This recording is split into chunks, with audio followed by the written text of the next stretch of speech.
Bonjour à vous toutes et bienvenue sur cette 4e vidéo sur la Happiness Resistance. Est-ce que toi aussi t'as déjà eu cette foutue impression que le monde et la vie voulaient nous transformer en automates? Mange, paye, chie.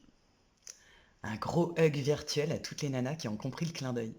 Alors je sais pas vous, mais moi je dis non, hein. J'ai pas signé pour ça, on n'est pas là pour souffrir, hors de question, je ne me transformerai pas en humanoïde. Qu'est-ce qui fait que nous sommes humains, si ce n'est notre ressenti?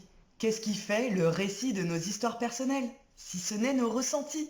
Qu'est-ce qui fait notre capacité à être heureux, si ce n'est notre ressenti? Qu'est-ce qui fait l'amour qu'on porte aux autres, si ce n'est notre ressenti?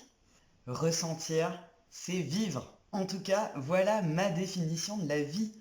Le jour où je ne ressentirai plus rien, c'est que je serai morte. La société nous invite à annuler nos émotions. Nous devons être dans le faire, tels des automates, et plus du tout dans l'être. Reconnexion. En mon sens, la frénésie de la temporalité de nos sociétés nous inhumanise. Si c'est pas français, tu m'en voudras pas. Mon conseil numéro 1, les filles, pour aujourd'hui. Prends du temps pour toi et en conscience. Alors pour moi, la conscience, c'est un peu la lumière qu'on va porter sur quelque chose. Cette conscience va créer l'intentionnalité. L'intentionnalité, ça part de nous, c'est une envie de nous impliquer. C'est impliquant d'être intentionnel.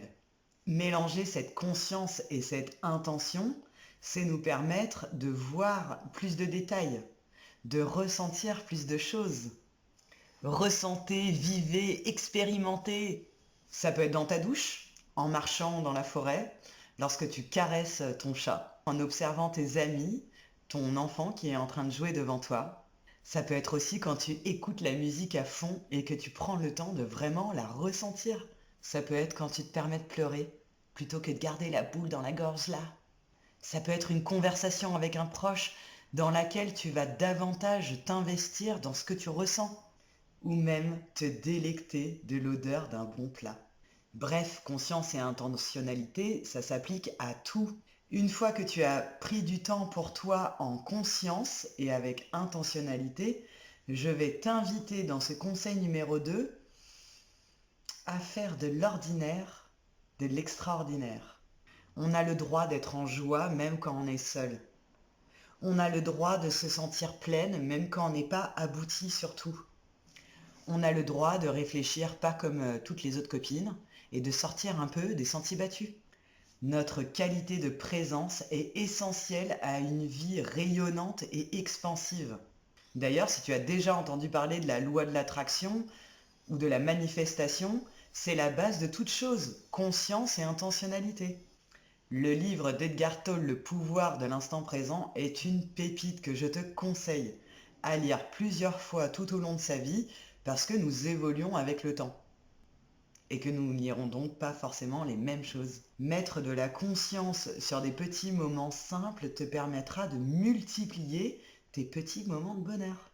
Alors, s'il vous plaît les filles, arrêtez de vous encombrer de suppositions, arrêtez de vous encombrer de tout ce qui ne va pas et encombrez-vous de tous ces petits détails infimes qui vous entourent et sur lesquels vous pouvez profondément compter.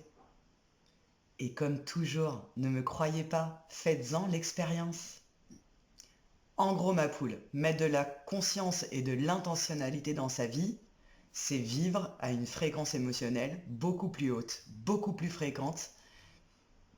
Bref, la base du bonheur, quoi. Voilà les filles, cette vidéo est terminée pour aujourd'hui. J'espère qu'elle vous aura plu. Je vous retrouve demain pour une prochaine vidéo. En attendant, n'hésitez pas à la commenter, à la partager, à la liker et à parler de la happiness résistance tout autour de vous pour contaminer le monde de nos bonnes ondes. Je vous embrasse. Salut! Envoi d'amour intersidéral.